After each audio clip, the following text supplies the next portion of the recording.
അഞ്ചൽ ചന്തയെ പറ്റി പ്രസന്ന അമ്മയുടെ എനിക്കുള്ള ഓർമ്മയെ പറയാം. അഞ്ചൽ ചന്തയെ പറ്റി അങ്ങനെ പറഞ്ഞ് കൊല്ലിപ്പിക്കാൻ ആരാലും സാധിക്കത്തില്ല. അതൊരു സാധാരണ ചന്തയല്ലായിരുന്നു, ചന്ത പൂരമായിരുന്നു. പൂരം എന്ന് പറഞ്ഞാൽ പൊടി പൂരമായിരുന്നു. അത്രയ്ക്കും ഭയങ്കരം ചന്തയായിരുന്നു. നമ്മൾ ആകപ്പാട് ഇവിടെ നിന്ന് ചന്തയിലോട്ട് നോക്കുമ്പോൾ ഉണ്ടല്ലേ, നമുക്ക് എല്ലാം കൈത്തറി കൈലികളും തലേ കെട്ടിയ തുണികളുമാണ് നമുക്ക് ഒറ്റ നോട്ടത്തിൽ കാണാൻ പറ്റുന്നത്.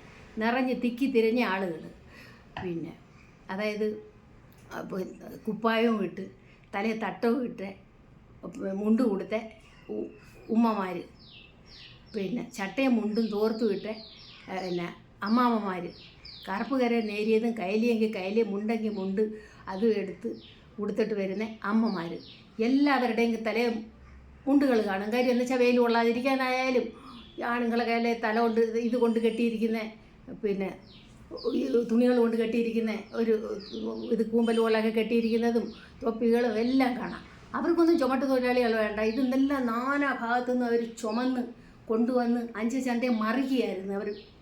അവർ തന്നെത്താൻ വേല ചെയ്തത്, വാടാത്തത്, തലേന്ന് തന്നെ വീട്ടിൽ ഒരുക്കി വെച്ചിരുന്ന സാധനങ്ങൾ അവർ കൊണ്ടുവരുവാണ്.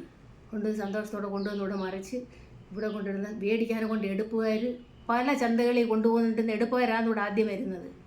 ആ എടുപ്പുകാർ ഈ സാധനങ്ങളെല്ലാം എടുത്ത് കൊണ്ടുപോകുകയെന്ന് വെച്ചാൽ സാധനങ്ങൾ എന്ന് പറഞ്ഞാൽ പിന്നെ വാഴക്കൊലകളെല്ലാം എത്ര വിധമാണ് വാഴക്കൊലകൾ. ആ വാഴക്കൊലകൾ ബാക്കിയുള്ള ഇപ്പം വരുന്ന എല്ലാ കൊലകളും തന്നെ അധികം പറ്റായിട്ട് അന്ന് കരിങ്കലതി കൊലയും വരുമായിരുന്നു, കൂമ്പില്ലാ കണ്ണം കൊലയും വരുമായിരുന്നു. അതിപ്പോൾ നമ്മൾ ചന്തയെ കാണാറില്ല.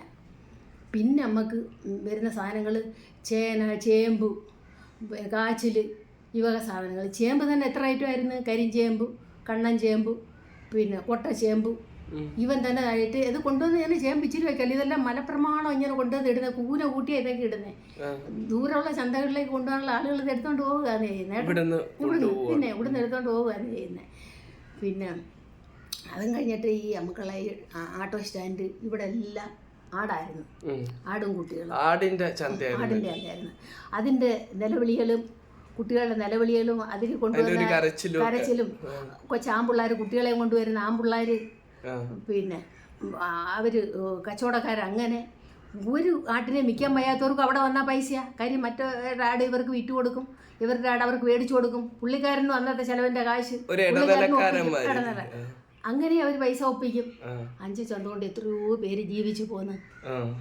പിന്നെ നമ്മൾ അങ്ങോട്ട് ചില പിന്നെ നെല്ലെടുപ്പിൻ്റെ ഒരു പൂരം തന്നെ. ഇഷ്ടം പോലെ ആളുകൾ നെല്ല് കൊണ്ടുവരും. അവനവൻ വീട്ടിൽ കൃഷി ചെയ്ത നെല്ലുകൾ, ആ നെല്ലെടുക്കാൻ കൊണ്ട് കൂടുതലും പെണ്ണുങ്ങളാണ്. അവർ ഈ നെല്ല് ഈ ചന്തയ്ക്ക് പക്ക കൊണ്ട് നാഴി കൊണ്ടുമൊക്കെ അത് അളന്നെടുക്കുന്നത്. ഇപ്പം ഈ കൊണ്ടുവരുന്ന നെല്ലുകൾ അടുത്ത ചന്തയ്ക്ക് അത് അരിയായിട്ട് അവർ ചന്തയെ കൊണ്ടുവരും.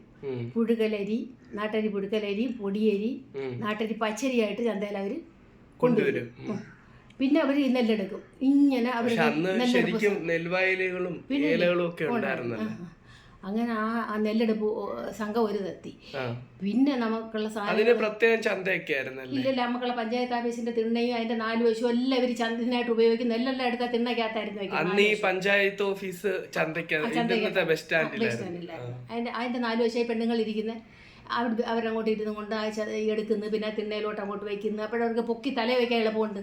തിണ്ണയെന്ന് വെച്ചാലേ തറ വെച്ചാൽ പെണ്ണുങ്ങളാണ് ഇത് എടുക്കുന്നത്. അതുകൊണ്ട് പക്ഷെ നല്ല മുളകും മലഞ്ചരക്ക് സാധനങ്ങളും എടുക്കുന്ന പെണ്ണുങ്ങളല്ല അന്നും, ആണുങ്ങൾ തന്നെ.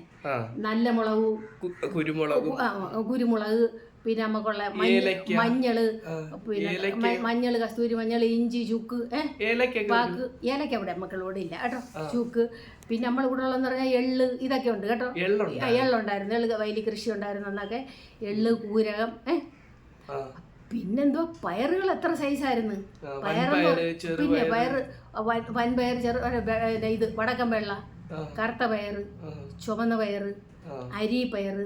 എനിക്ക് ഓർമ്മയുണ്ട്, അമർ ബേക്കറിയുടെ അടുത്തുള്ള ഒരു കടയിലായിരുന്നു ഈ പയറുകളുടെ ഒക്കെ എടുത്തുണ്ട്. പുലികണ്ണൻ, പിന്നെ ഒരു പുള്ളിപ്പയറ്, പിന്നെ മുതിര, പിന്നെ ചെറുപയറ്, ഉഴുന്ന്, ഇതെല്ലാം വീട്ടുകളിൽ കൃഷി ചെയ്ത സാധനങ്ങൾ. കൊണ്ടങ്ങ് ആളുകൾ കൊണ്ടുവരുമല്ലോ. എല്ലാത്തിനും ഒരു വെറൈറ്റീസ് ആയിട്ടുള്ള ഒരുപാട് ഒരുപാട് ഇനം. പിന്നെ കരിമ്പു, ഉപ്പോട്ട് കർപ്പൂരം വരെ എല്ലാം ഉണ്ട്. അതിന് തന്നെ ഒരുപാട് സ്പീഷ്യസുകൾ, ഒരുപാട് വെറൈറ്റി ആയിട്ടുള്ള ഇനങ്ങൾ. പിന്നെ മാത്രം അന്ന് ഉമിക്കരി മേടിക്കാൻ കിട്ടത്തില്ല. എന്താണെന്നറിയോ? ഉമിക്കരി ചന്തയെ വരേണ്ട കാര്യമില്ല, എല്ലാവരുടെ വീട്ടുകളിലും ഉമിക്കരി ഉണ്ട്. അടുപ്പി ഉമി വയറിട്ടാ തീ എത്തിക്കുന്നേ. അപ്പോഴും ഇച്ചിരി അങ്ങോട്ട് കോരി അങ്ങോട്ട് വയ്ക്കും, അത് പല്ല് തേക്കും. അങ്ങ് ഉമിക്കരി കൊണ്ട് അന്ന് തേച്ച പല്ലുകളാന്നേ. ഞങ്ങളെ വീട്ടിൽ ആർക്കും പല്ല് കെട്ടിയിട്ടില്ല.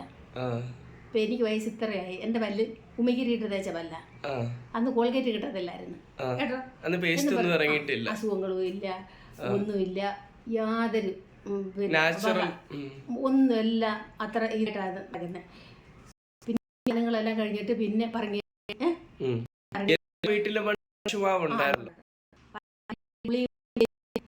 പിണമ്പുളി കുട്ടികളൊക്കെ ഈ ചില്ലറ പോക്കറ്റ് മണി ഈ പറങ്ങാണ്ടിയൊക്കെ വിറ്റിട്ടൊക്കെ അല്ലേ.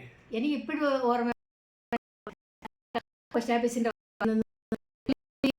പുളി കളിക്കുന്ന കാക്കായിരുന്നു. കൈ കൊണ്ട് കയ്യിലിരിക്കുന്ന തുണിക്കാവെന്ന് പറയും. അതിനകത്ത് ചില ഇങ്ങനെ ഈ വക സാധനങ്ങൾ തൂക്കിയെടുക്കും ആണുങ്ങൾ. ഈ വക സാധനം എല്ലാം എടുക്കുന്ന പെണ്ണുങ്ങളല്ല, ഇതെല്ലാ സാധനങ്ങളും ആണുങ്ങളാണ് എടുക്കുന്നത്. അതെന്താണെന്നത് പെണ്ണുങ്ങൾക്കുള്ള പ്രധാന ഈ നെല്ല് കേട്ടോ. കൊലയും കുറേയൊക്കെ പെണ്ണുങ്ങൾ നെല്ലും പെണ്ണുങ്ങളെ സാധനങ്ങൾ എടുക്കുന്നത് കൂടുതൽ. ഇതും കഴിഞ്ഞപ്പോൾ അതോട്ടേ പിന്നെ ഇത് പരമ്പ് കൊണ്ടുള്ള കുത്തിമറിച്ച എത്ര കരിപ്പോട്ടിരിക്കുന്നറിയാവോ? ഇന്നാണെ കരിപ്പോട്ടി കാണാനുണ്ടോ? കടയിൽ ചെന്ന് ചോദിച്ചാ ആ മേടിക്കുന്ന കരിപ്പോട്ടിക്ക് കണ്ണുണ്ടോ? അതുമില്ല. അന്ന് ആ കരിപ്പോട്ടി ഉണ്ടല്ലേ, വലിയ കരിപ്പോട്ടി, തള്ള കരിപ്പോട്ടി. ആ ഈ കരിപ്പോട്ടി